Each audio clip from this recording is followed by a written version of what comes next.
आजकल आप इंटरनेट के ऊपर एक लफ्ज़ बार बार सुन रहे होंगे, डार्क वेब।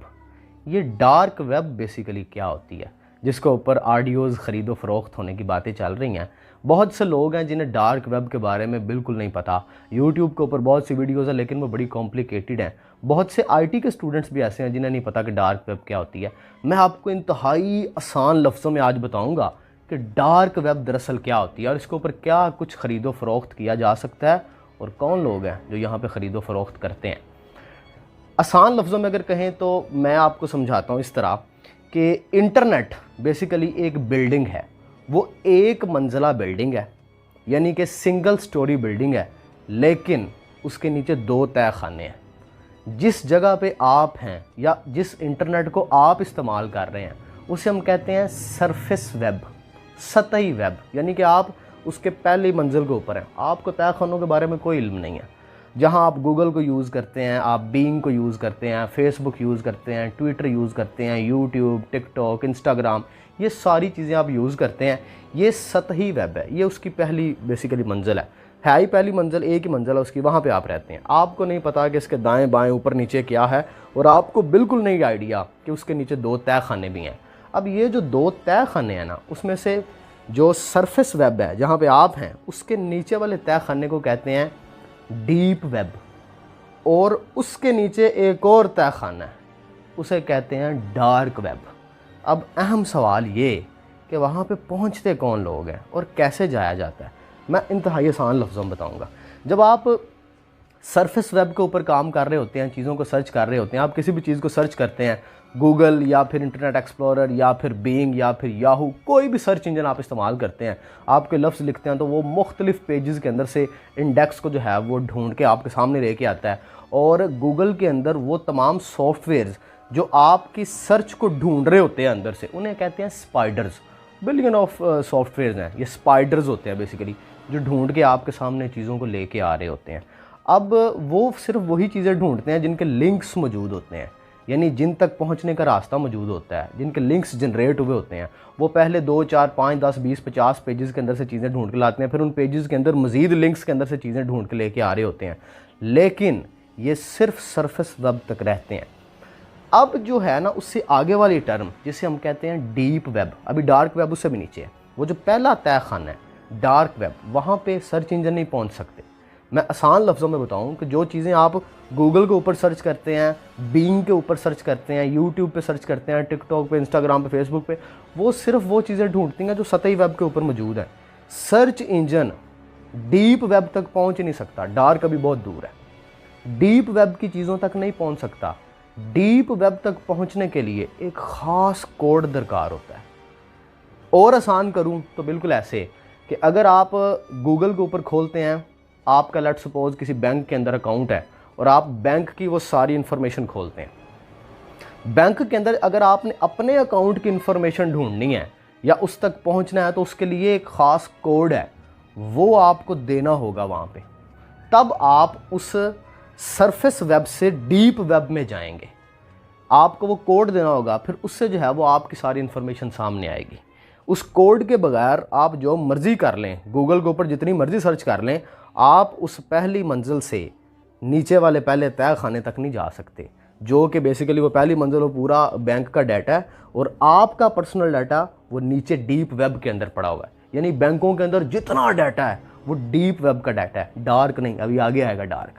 डीप वेब का डाटा है, उस तक पहुंचने के लिए ख़ास कोड की ज़रूरत होती है। जैसे ही वो कोड आप मिलाते हैं, आप फिर उस डीप वेब के डाटा तक पहुंच जाते हैं। नादरा के अंदर भी जो सारा डाटा है वो भी डीप वेब का डाटा है। और एक चीज़ आपके इन्फॉर्मेशन के लिए बता दूं कि ये जो डीप वेब है, डीप वेब के अंदर जो डाटा है वो सरफेस वेब के ऊपर मौजूद डाटा से 500 गुना ज़्यादा है, 500 टाइम्स ज़्यादा डाटा है डीप वेब के ऊपर। सरफेस वेब के ऊपर तो है ही कुछ नहीं, यानी कि जिस इंटरनेट तक आपकी रसाई है वो तो कुछ भी नहीं है। असल डाटा, असल मवाद, असल चीज़ें तो नीचे वाले तह खाने में है, डीप वेब के अंदर। अब डीप वेब तक बगैर कोड के रसाई मुमकिन नहीं।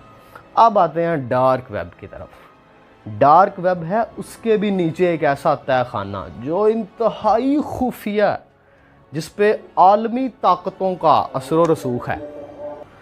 उस इंतहाई खुफिया तह खाने के अंदर आलमी लेवल की और इंतहाई ताकतवर तंजीमें मौजूद है वहाँ पे दुनिया की कोई ऐसी चीज़ नहीं जो ख़रीदो फ़रोख्त ना होती हो।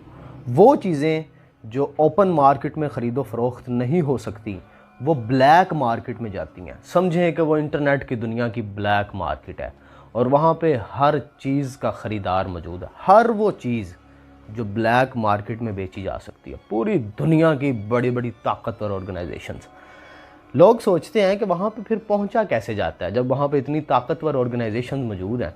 अब वहाँ पे पहुँचने के लिए भी एक ख़ास तरह का लिंक और ख़ास तरह का कोड चाहिए। अब चूंकि आप YouTube चला रहे हैं तो लिंक्स और कोड्स को डिफ़ाइन करने की ज़रूरत नहीं। आपको पता है लिंक्स क्या होते हैं।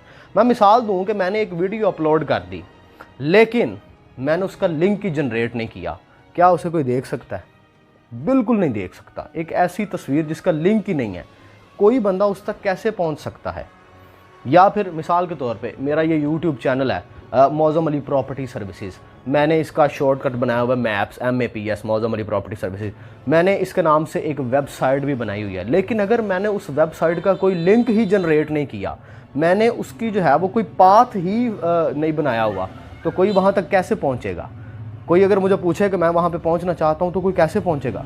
नहीं पहुँच सकता अनटिल के मैं किसी को वो लिंक ना दूँ, अनटिल के मैं उस लिंक को जनरेट ना करूँ, मैं कोई कोड ना दे दूँ। ये बिल्कुल ऐसे ही है कि जैसे एक बहुत बड़ी लाइब्रेरी के अंदर एक किताब के अंदर एक तस्वीर है और वो आपने पता नहीं कौन सी किताब में रख दी है, कौन सी तस्वीर है, कहाँ पे वो पड़ी हुई है, वो उसी को पता होगा जिसके पास वो ख़ास पाथ, ख़ास लिंक, ख़ास डाटा मौजूद है। वहाँ तक पहुँचने के लिए एक ख़ास तरह का कोड, ख़ास तरह का लिंक चाहिए होता है, फिर आप वहाँ पे पहुँचते हैं। अब वहाँ पे आम सिंपल गूगल्स के ज़रिए आप नहीं पहुँच सकते। मुख्तलिफ़ तरह के बड़े ख़ास सॉफ्टवेयर्स हैं जिनको इस्तेमाल करके वहाँ पे पहुँचा जा सकता है। उनमें से एक सॉफ्टवेयर है, उसका नाम है टोर, TOR, दी ऑनियन, ये उसके ब्रैकेट के अंदर नाम है। उसके ज़रिए आप जो है वो डार्क वेब्स तक पहुँचते हैं और फिर ख़ास कोड तक। ये सिर्फ सॉफ्टवेयर इंस्टॉल करने से या सॉफ्टवेयर को इस्तेमाल करने से ऐसा नहीं होगा कि आप उस तय खाने के भी अंदर वाले तय खाने में पहुंच जाएंगे। उसके लिए आपको कोड चाहिए कि आप किसके घर जा रहे हैं वहाँ पे, क्या आपको एग्जैक्ट कोड पता है? जैसे आम सरफेस वेब के ऊपर तो आप किसी चीज़ को आधा अधूरा भी लिखते हैं तो मल्टीपल ऑप्शन आती हैं, उनमें से आप एक सेलेक्ट कर लेते हैं, हाँ ये वाली मेरी थी। वहाँ पर ऐसा नहीं होना। अगर वहाँ पर आपने किसी के घर जाना तो पूरा एड्रेस बताना है, पूरा कोड बताना है, वरना आप वहाँ नहीं पहुँच सकते वहाँ पे जाके। अब वहाँ पे बिक क्या रहा है? हर चीज़ वहाँ पे बिकती है। रियल एस्टेट का, चूँकि ये चैनल है, ज़्यादातर सब्सक्राइबर्स मेरे रियल एस्टेट के हैं, तो उनके लिए दिलचस्पी ये होगी कि वहाँ पे क्या ज़मीनें बिकती हैं। आप यकीन करें वहाँ पे वर्चुअल लैंड्स बिकती हैं। वो लैंड जिसका कोई तस्वुर ही नहीं है, वो कहीं है ही नहीं, वो कहीं किसी के ज़हन में है। एक ऐसा प्लॉट जो ज़मीन के ऊपर वजूद ही नहीं रखता, वो वर्चुअल लैंड है, वो वहाँ पे बिकता है। उसकी कीमतें बढ़ती हैं जैसे आम ज़मीनों की कीमतें बढ़ती हैं, वहाँ पे उनकी ख़रीदो फ़रोख्त होती है। एक ऐसा प्लॉट जिसकी कहीं पे कोई लेना देना ही नहीं है। आप उसे आम लफ्ज़ों में ऐसे समझे जैसे वो फ़ाइलों वाला सिस्टम नहीं जो कहीं भी मौजूद नहीं रखती। ये भी वो फ़ाइलें हैं, लेकिन इनके ख़रीदार हैं बिलियनियर्स, मिलियनियर्स, और उनकी जो है वो बाकायदा ब्लॉग्स ये वो, वहाँ पे लोग पैसा इन्वेस्ट करते हैं। कोई पता नहीं कि किस वक्त कैसा पैसा भर जाता है, कैसे पैसा वापस आता है। बिल्कुल ऐसे जो ब्लॉकचेन टेक्नोलॉजी है जिस पे लोग पैसा इन्वेस्ट करते हैं, ये बिटकॉइन शॉइन, किसी को नहीं पता क्यों पैसा भर रहा है, क्यों बिटकॉइन की वैल्यू इतनी ऊपर जा रही है, क्यों नीचे आ रही है, उसके अंदर जो मुख्तलिफ कॉइन्स हैं वो कैसे ऊपर जाते हैं, कैसे नीचे, किसी को नहीं पता।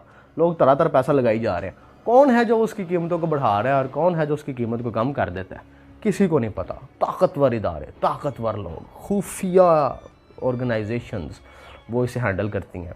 आपको ज़ैनब केस याद है? तब एक बात खुली थी सामने कि जो चाइल्ड्स का ये सारा होता है, तो वो ख़ास तरह की वेबसाइट्स हैं, मैं नाम नहीं लूँगा, चैनल बैन बून हो सकते हैं इस तरह के नाम लेने से। आपको पता है वो वाले मवाद बच्चों के हवाले से वो सारा कुछ वो डार्क वेब्स के ऊपर सेल होता है, वहाँ पे बायर्स मौजूद है, उन्हें ख़रीदने वाले। अब वो उन्हें क्या करते हैं, ये एक लंबी बहस है, लेकिन खैर आपको बताने का मकसद ये था कि ये डार्क वेब असल में होती क्या है। वहाँ पे इंतहाई ताकतवर ऑर्गेनाइजेशन है जो चीज़ों को ख़रीदते हैं, उन्हें पता है कि किसको कैसे ब्लैकमेल करना है, किस चीज़ को कहाँ पर बेचना है। हर एक चीज़ वहाँ पर बिकती है, वर्चुअल प्रॉपर्टी भी वहाँ पर बिकती है। इसलिए फ़ोन ना कर दीजिएगा कि वर्चुअल प्रॉपर्टी ख़रीदनी है, कोई चक्कर नहीं। और मैंने आपको एक सॉफ्टवेयर बताया है, उसको भी कोशिश ना कीजिएगा उस पर चलाने की। नाम फिर बता रहा हूँ, टोर, TOR, दी ऑनियन। आगे वाला मैंने मिस कर दिया, एक और लाइन है। बहुत से लोग कहेंगे कि तुम्हें कैसे पता ये सारा कुछ। I have graduated in computer sciences. मैंने कंप्यूटर साइंस को पढ़ा हुआ है, मैं ग्रेजुएट हूँ कंप्यूटर साइंसेज के अंदर, तो थोड़ा बहुत तो मैं जानता ही हूँगा। तो उम्मीद है आपको समझ आ गई होगी ये डार्क वेब क्या है। इस चैनल के ऊपर ना अब सिर्फ रियल एस्टेट की वीडियोज़ अपलोड नहीं हुआ करेंगी। अगर आप रियल एस्टेट को नहीं पसंद करते हो तो मुख्तलिफ दिलचस्प मौज़ूआत के ऊपर मैं कोशिश करूँगा गाए बगाए को हफ्ते में 1-2 ज़बरदस्त टॉपिक्स के ऊपर मैं इसमें वीडियोज़ अपलोड किया करूँ। लेकिन अगर 10 वीडियोज़ अपलोड होंगी तो ज़ाहिर बात है उसमें से 6-7 वीडियो जो है वो रियल एस्टेट से रिलेटेड होंगी, लेकिन 2 वीडियोज़ ज़रूर अपलोड होंगी जो रियल एस्टेट से हट के होंगी। तो अगर आप इन चीज़ों में दिलचस्पी रखते हैं तो चैनल मेरा है, आप इसे सब्सक्राइब कर दें ताकि ये वाली वीडियो इस तरह की आप तक पहुंचती रहें। उम्मीद करता हूं कि ये जो डार्क वेब था मैंने इंतहाई इख्तसार के साथ और इंतहाई आसान लफ्ज़ों में आपको समझाने की कोशिश की, आपको समझ आ गई होगी। किसी नए मुद्दे पे बात करेंगे जब कोई नवा कट्टा खुलेगा। तब तक के लिए इजाज़त दीजिए, अल्लाह हाफ़िज़।